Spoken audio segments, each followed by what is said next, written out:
अब मैं निवेदन करना चाहूंगा नारी शक्ति की प्रतीक आदरणीय कंगना रनौत जी से कि वे मंच पे आए और यहाँ उपस्थित कार्यकर्ताओं का मार्गदर्शन करें। तालियों की गूंज बजती रहनी चाहिए, तालियां लगातार बजती रहनी चाहिए। धन्यवाद। आएगी बरखा मैं इससे पहले जो टेंट टूटी जावा हरे मेरा संबोधन हो जाएगा तो ठीक है। सरकाघाट विधानसभा में नैना देवी के इस बड़े ही पवित्र गांव में, माता नैना देवी जी के अंचल में ये गांव है, बड़ा ही सुंदर गोंटा का गांव है। मेरे भाई एमएलए दिलीप ठाकुर जी, मंडल अध्यक्ष पवन ठाकुर जी, पूर्व अध्यक्ष सुदेश चंदेल जी, महिला अध्यक्ष नीलम जी, इंद्र सिंह परमार जी, संदीप जी, देशराज जी, राजकुमारी जी, जालिम जी, प्रेम कुमारी जी, सीमा ठाकुर जी, ज्ञान प्रधान जी, अक्षर सिंह जी, महिला मंडल की मेरी सारी बहनें, युवा मोर्चा के भाई, सारे कार्यकर्ताओं, आज आप जिस भारी मात्रा में यहाँ पहुंचे हैं, पहले धूपा बढ़वा रही था, हूं बरखा लगेगी, पर चलो बरखा एक अच्छा शगुन माना जाता है। बारिश, अगर मेरे साथ बारिश आई है तो ये एक अच्छा ही शगुन है। तो यहाँ पर जहां तक नजर जा रही है वहां हम देख रहे हैं कि 90% इस सभा में जो है वो महिलाएं हैं। इस तरह से जो मातृशक्ति और मेरी बहनों की जो आज भीड़ उमड़ी है, इससे पता चलता है कि राजनीति के क्षेत्र में भी अब महिलाएं कितनी सक्रिय हो गई हैं। जब मैं यहाँ पे छोटी थी, बचपन में भी देखती थी, होते थे ऐसे प्रोग्राम, तो हमेशा से होते आ रहे हैं, कभी महिलाओं का पार्टिसिपेशन नहीं देखा, बहुत कम, मात्र 2-3% महिलाओं का पार्टिसिपेशन होता था। अब जिस भी सभा में जाओ, 90 से मैं तो कहूंगी 95% जो है वो महिलाएं टेक ओवर कर लिया है।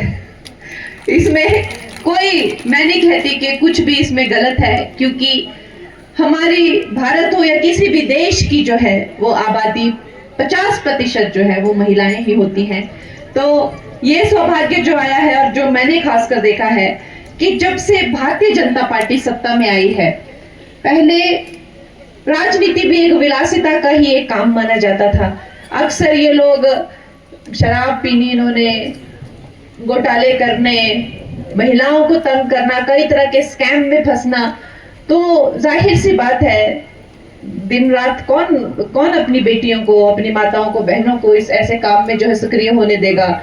लेकिन जब से आरएसएस हो गया, भारतीय जनता पार्टी के संस्कार हो गए, जब से मुझे जो लगता है पर्सनली, जब से एक सज्जन लोग जो हैं हमारी पार्टी के भी देखिए कितने सज्जन पुरुष हैं, सब महिलाओं को जो है आगे रखने वाली जो ये सोच है, जो प्रधानमंत्री जी जिसके बहुत बड़े जो है वो सपोर्टर है, ये सोच जब से इस भारतवर्ष में आई है, तो देखिए बेटियां और महिलाएं जो है, और 33% आरक्षण की जब हम बात करते हैं तो उस वक्त जो है, अगर सोचिए 68 सीटों पे आज 1 या 2 एमएलए हैं, 23 से 24 एमएलए हमारी बेटियां, हमारी बहनें, हमारी माताएं होंगी, और वो समय होगा जो मातृशक्ति और महिला सशक्तिकरण का वो समय होगा, जब लोग बोलेंगे कि कभी सोचा नहीं था, बातें ही बातें थी कि महिलाएं कंधे से कंधा मिला के चलेंगी, लेकिन मोदी जी ने जो है इसे सार्थक किया।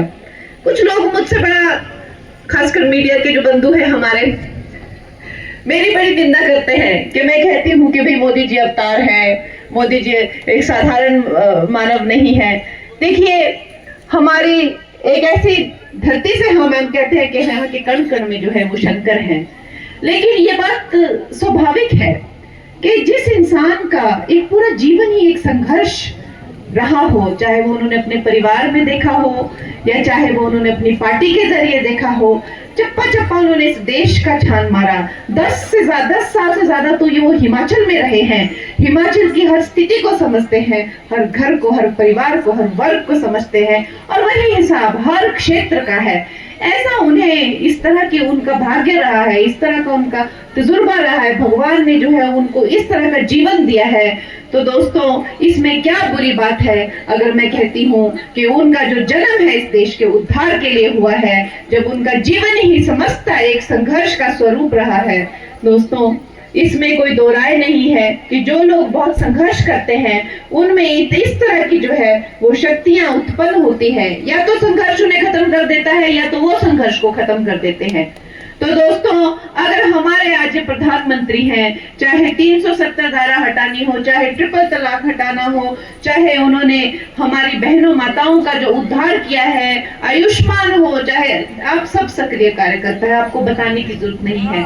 आज वो पूरे विश्व के सबसे लोकप्रिय नेता है और आज उन्होंने जितना हमारे देश का कल्याण किया है उतना पीछे 60-70 सालों में भी किसी ने नहीं किया। तो हमारे पास ये बहुत बड़ा मौका है। मैं तो कहूंगी कि अगर हम प्रधानमंत्री मोदी जी के समय में भी एक विकसित देश नहीं बन पाए, एक वर्ल्ड पावर नहीं बन पाए, और if we don't make it in his time we will never make it. हम लोग कभी भी विकसित नहीं हो पाएंगे अगर हमने ये समय का फायदा नहीं उठाया। तो वास्तविकता में जो कहा जाता है यही समय है, सही समय है, इसका जो है हमें भाव और इसके मूल्य को समझना है।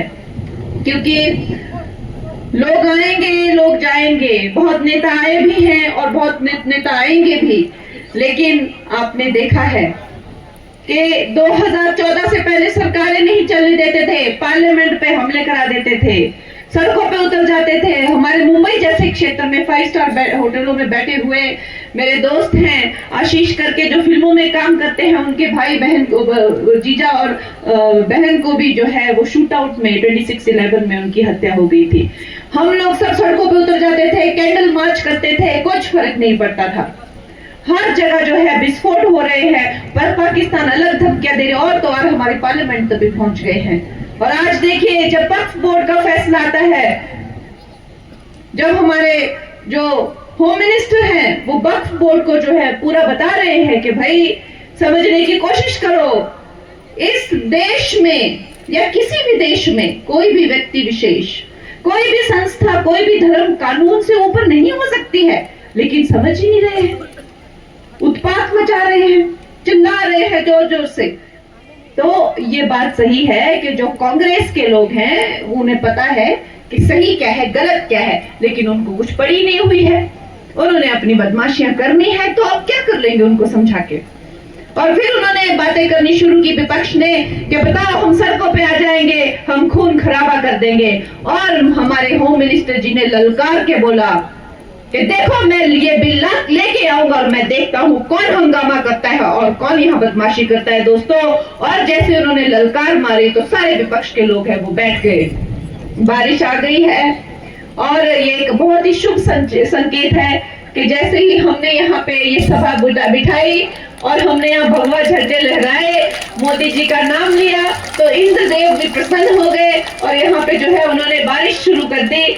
तो हम भी बहुत स्वीकार करते हैं ये बारिश को।